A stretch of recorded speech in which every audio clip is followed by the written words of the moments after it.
nung papicturean po sa akin ni Boss Henry yung cellphone po niya kasi disappearing message po.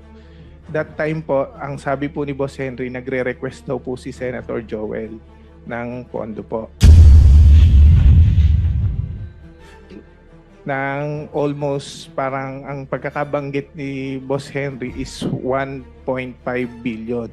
Subalit doon sa parang na pumasok sa conversation po na napicturan, isang kayang ialat ng po sa kanya ni Secretary Bonoan is 600 million. Totoo naman I'm po. sorry, Mr. Chairman. There's nothing there. Actually, papaliwanag ko lang muna po, sir. Ang kaya lang po ni Secretary Bonoan that time is 600 million na ibigay. Kaya sa conversation po, This was parang, in October 2022. yes po, Okay. nung nagre-request nung October 22. Okay, Mr. Chairman, can I finish on that? Kasi lumalayo na po siya. Allow the resource person to finish the narration before Okay. we interject. Okay.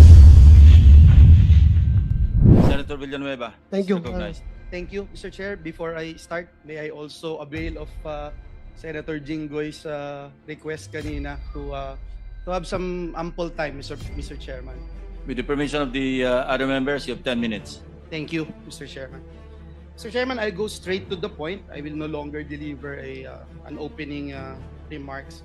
Sabi ho nung Ecclesiastes chapter 3 verse 17, God will judge both righteous and wicked people because there's time for every matter and every deed. I thank our chair and our colleagues for this opportunity na makapagtanong. Una kong tanungin, nandito na po daw si Mr. JP Mendoza. Am I correct, Mr. Chairman? Yes, he is here. Yeah. Seated beside Bryce Yeah. Hernandez. Hi, Engineer Mendoza. Nagbigay po kayo ng testimonya noong sa House of Representatives September 9 at under oath po kayo noon, no, sir? Pwedeng Yes po, sir. you're under oath. So, alam niyo po yung mga pinagsasabi niyo doon and sabi niyo nga po, you're under oath and let me remind lang yung RA 11594, we passed it last 18 Congress para lang alam mo na ini-impose natin yung higher penalties dito for perjury, no, which is up to 12 years of imprisonment per count. Actually kanina si Bryce, nawala na si Bryce. Kanina pinapakinggan ko si Bryce, parang naka-apat na counts na ng perjury. So that's 48 years na. Anyway, gusto kong ipakita sa iyo to, JP, no, yung binanggit mo doon sa camera. Can you stop my Ayan. Pwedeng pakibasa mo, JP, yung binanggit mo dito sa camera. Verbatim yan, Mr. Chair.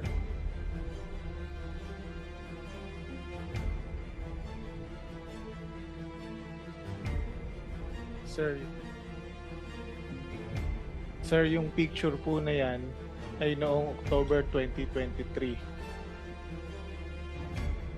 na kung saan nagre-request po si Senator Joel ng iyong sensya na po, medyo malabo yung mata ko, ng inyong yung mga binasa po ni Engineer Bryce na base ng flood control kanina na nakasaad doon sa context. 4 lang po yung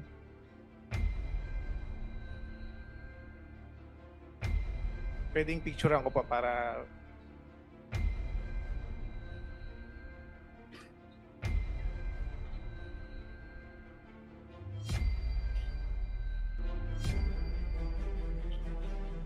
Sir, yung picture po na yan ay noong October 2023 na kung saan nagre-request po si Senator Joel ng yung mga binasa po ni Engineer Bryce ng flood control kanina na nakasaad doon sa context. 4 lang po yung napicturan sa akin ng boss ko. Kumbaga para sa summary po yan na sinasabi ni Senator Joel na mababa yung kanyang pondo, subalit siya ang majority floor leader. Isa siyang majority floor leader. Majority floor leader siya noon that time and member siya ng Commission on Appointment. Yan yung sinabi mo. Yes po. Mr. Chairman, may I ask Mr. JP Mendoza, kasi binanggit niyo po dyan na si Secretary Bonoan ay kinukumpirma ng Commission on Appointments. Yan po yung binanggit po ninyo, no, sa Commission on Appointments. At ang date po na ito, would you say, tama po, yung sabi niyo, October 2023. Sir, check ko lang po yung eksaktong date dito sa... Binasa picture niyo po kanina yung Opo. transcript. October 4, 2023 po, to be exact po. Yes, November 22, 2022 nang ma-confirm si Secretary Bonoan. Sabi nyo din, Mr. Mendoza, are you aware? Kasi sabi nyo din po na miyembro si Senator Villanueva ng Commission on Appointments. Sabi nyo rin, October 2023. Tama po? Sir, Binasa nyo po yung transcript eh. check ko lang. Ito po sa pagkaka-picture ko po, October 4, 2022, 10:31 p.m. po. Hindi, kakasabi mo Yes lang po. kanina, yan din ang sinabi mo sa House. Yung 2023 po, 2023 po dumating yung project po. I'm sorry. Magulo yata yun, Mr. Chair. Sabi mo 2023, yung binasa mo kanina at binanggit mo sa House. Sir, upon checking po, kasi ito po yung picture. Para ma-summary ko po, sir, okay lang po ba na ipaliwanag ko po? Ito po Go ahead, kasi... sige, para maliwanag. Apo. Sir, pwede po bang humingi rin ako ng parliamentary immunity? May legislative Ay, immunity. legislative immunity po. Of course, alam mo naman yung conditions, di ba? Apo. Nasabi sa Apo. kanina, may legislative immunity pero hindi rin totoo ang sinasabi. Baka pareho rin ang Hindi, sasabihin mo. ito po para ma-explain ko po ng... Any director. objection? Hearing none, sige, granted. Ito po, sir. Ito pong time na to, nung papicturean po sa akin ni Boss Henry yung cellphone po niya kasi disappearing message po. That time po, ang sabi po ni Boss Henry, nagre-request daw po si Senator Joel ng pondo po. Nang almost parang ang pagkakabanggit ni Boss Henry is 1.5 billion. Subalit dun sa parang na pumasok sa conversation po na napicturan, isang kayang ialat lang po sa kanya ni Secretary Bonoan is 600 million. Totoo naman I'm po. sorry, Mr. Chairman. There's nothing there. Kahit na Actually, picture lang yung pinicture mo, there's nothing there that states that. Is this a new allegation that you're talking about? papaliwanag ko lang muna po, sir. Ang kaya lang po ni Secretary Bonoan that time is 600 million na ibigay. Kaya sa conversation po, This was Parang- in October 2022. yes po, Okay. nung nagre-request nung October 22. Okay, Mr. Chairman, can I finish on that? Kasi lumalayo na po siya.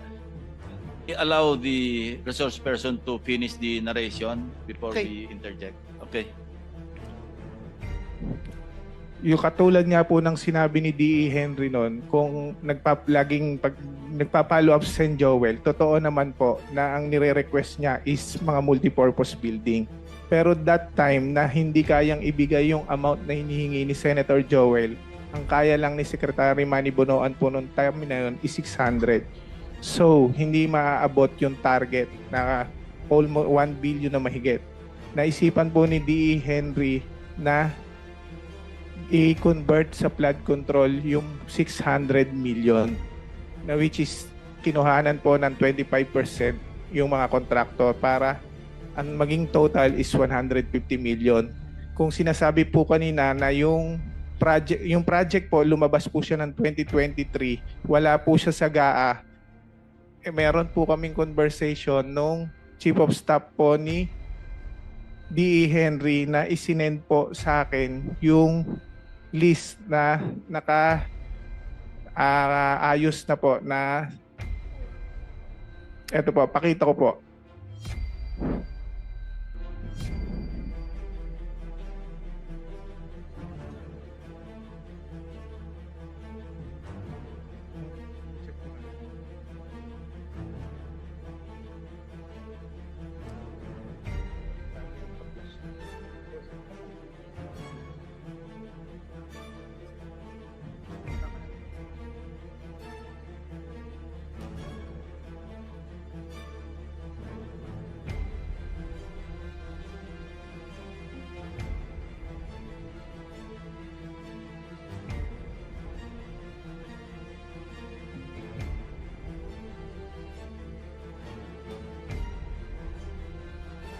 Mr. Chairman. Not germane to my questions kasi. Mr. Yung Chairman. sinasabi mo, excuse me, Senator Joel. Sinasabi mo, meron kang screenshot ng conversation mo with Senator Joel? Pinapicturan po sa akin Sino kausap ni Senator Joel? CDA Henry po. Chairman, hindi po screenshot. Ang screenshot, it has to be your phone. So, Well, screenshot or photo taken from a screenshot, pareho lang Hindi yun. po photo, pinapicturan po niya sa akin yung cellphone screenshot, niya. yung cellphone. Kasi disappearing message po siya. Okay, sige. Nasaan yun?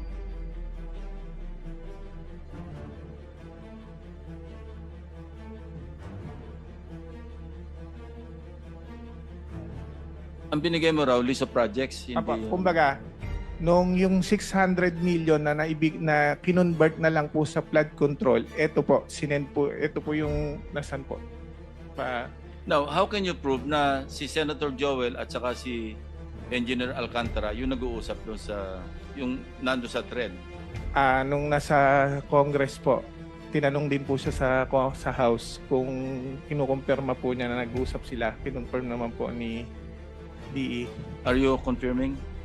I confirm, nung last time po sa Congress, ang kinonfirm ko lang po na si Senator Joel po ay nag-follow up sa akin na pwedeng malagyan ng building, mga school building po ay multipurpose building, baka pwedeng mabigyan po ni Secretary. Meron daw po request pero pinapapollow up niya lang po sa akin. Pero there is no such thing as flood control, Your Honor.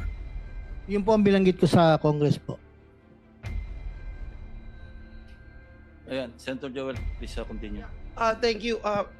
Be thou as it may, Mr. Chairman, JP 2022-2023, hindi po ako miyembro ng Commission on Appointments. Hindi po ako miyembro. Pwede kong tanungin si Mr. Alcantara. Mr. Alcantara, same question that I asked Secretary Bonoan's Regional Director Tolentino. Was there a time na I asked or I nominated flood control program sa inyo? Wala po, Your Honor. Ever since po. Ever since, wala, Mr. Chairman.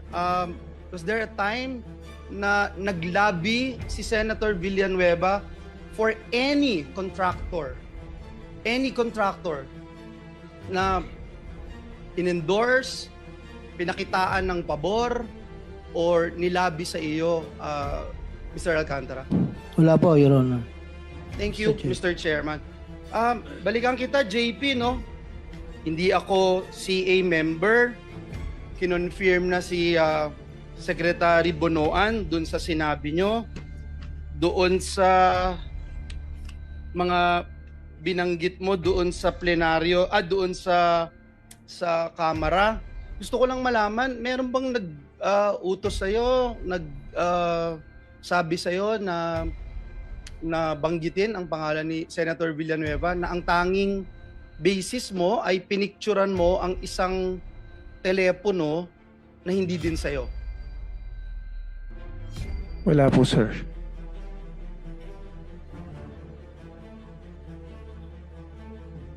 Puntahan ko si Bryce, Mr. Chairman. Engineer Bryce, punta ka rin sa Kamara de Representantes at doon marami kang sinabi, may mga picture kagaya nung sinasabi ni JP na pinicturean niya yung isang telepono at di umano ito ay conversation ni Joel Villanueva at isang Henry Alcantara. At nakakalungkot man na kahit ito'y isang picture lang from a different phone, parang tinanggap na gospel truth doon sa camera, no? May ipapakita rin akong picture sa iyo, Bryce. Pakitignan itong picture na to. Pakilakihan.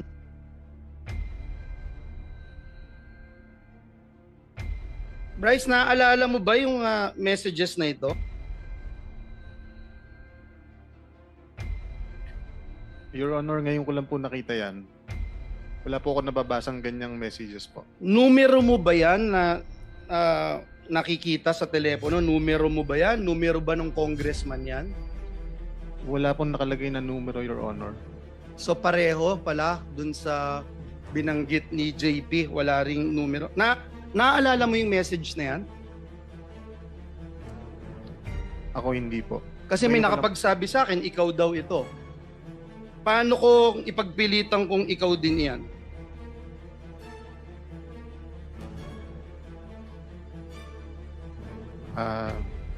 Nasa sa inyo na po yan, Your Honor. Pero hindi ikaw yan. Hindi po. Babasahin ko lang, Mr. Chairman, nakalagay dito, Congressman, Bryce, idiin mo si Sen. Joel dito. Bryce sumagot, basta kayo na bahala sa akin, batchmate. Huwag nyo lang akong ibalik sa Senado, sa Senate. Mr. Chairman, if we rely on pictures, anyone can claim anything.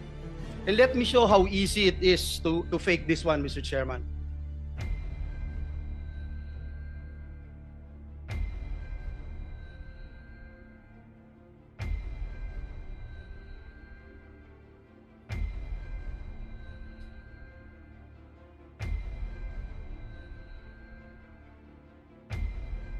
"20 seconds, Mr. Chairman.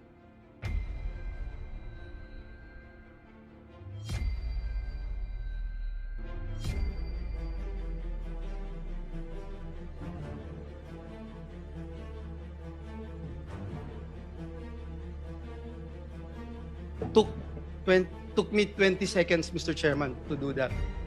Mr. Chairman, maaaring sabihin yung cellphone na nagpicture at ang metadata ng picture na ito ay para sabihin kinuhanan talaga noong October 2023. Kanina si Mr. JP nagsasabi baka 2022.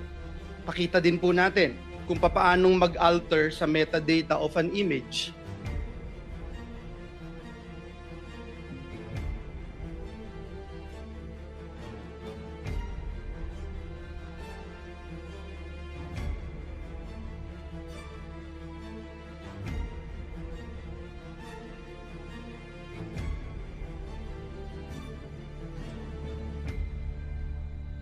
Ganun po kadali, Mr. Chair. Mr. Chairman, bukod po sa napakadaling magdoktor ng picture, inamin niya po mismo doon sa camera, and if we can show the minutes and the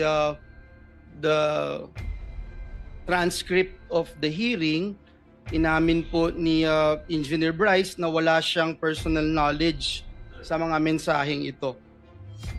Can you confirm, Engineer Bryce, itong binanggit nyo na Your Honor regarding sa mga text messages po, wala po.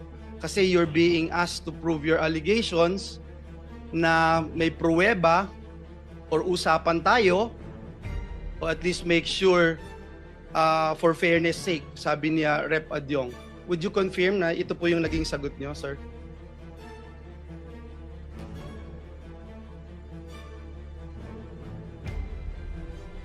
Yes, Your Honor.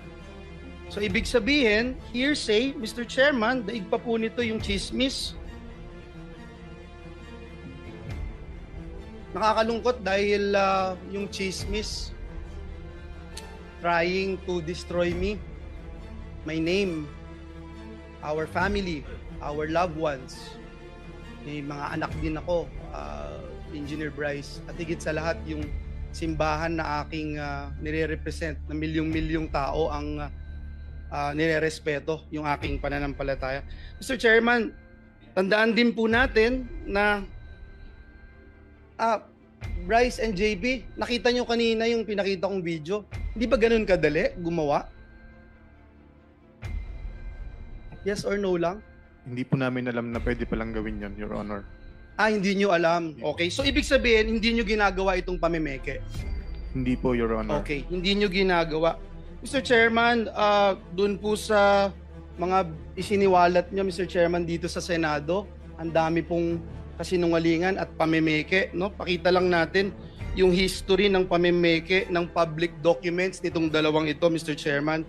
Nameke din po sila ng driver's license para lamang makapaglaro sa casino, kahit alam nating lahat na krimen ito.